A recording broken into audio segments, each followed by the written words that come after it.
Welcome. Today we're talking about price and the importance of not disqualifying a lead because they are stating that they can't afford it, or maybe that your community fees are out of their price range. And this is a really important topic because so many people do tend to want to quickly qualify financially. What are the findings around this topic that you've seen? That's a great point, Tracy. And I think it's important to remember the process. When a family comes to a Place for Mom and speaks with their senior living advisor, they will give us an estimated budget range, okay? What they believe they can afford for a community. And they give it as a range. We have found, however, that when a family goes out, sees the community and understand what's out there, actually they tend to be willing to pay more than they originally thought when they see the value.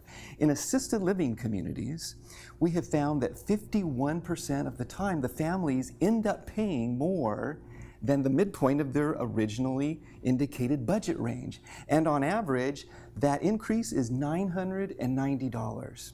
Now, there are obviously some exceptions to this, but that's the average. Now, in memory care, it's even more. 69% of the time, the family pays more than the midpoint of that budget range. And on average, that increase is $1,100.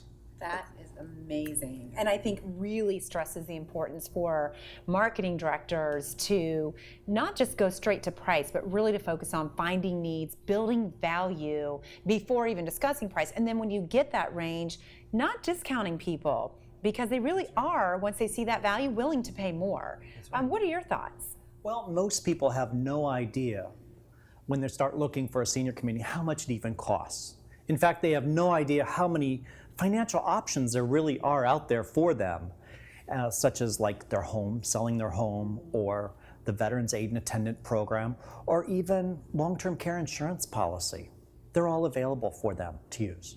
Great. So I think that the key takeaway here is that we can't take people's stated budget range at face value, and that we really want to make sure that we're not focused on disqualifying people based on price, but that we instead find needs, build value, and really get into then that conversation around finances once we really understand what we're dealing with.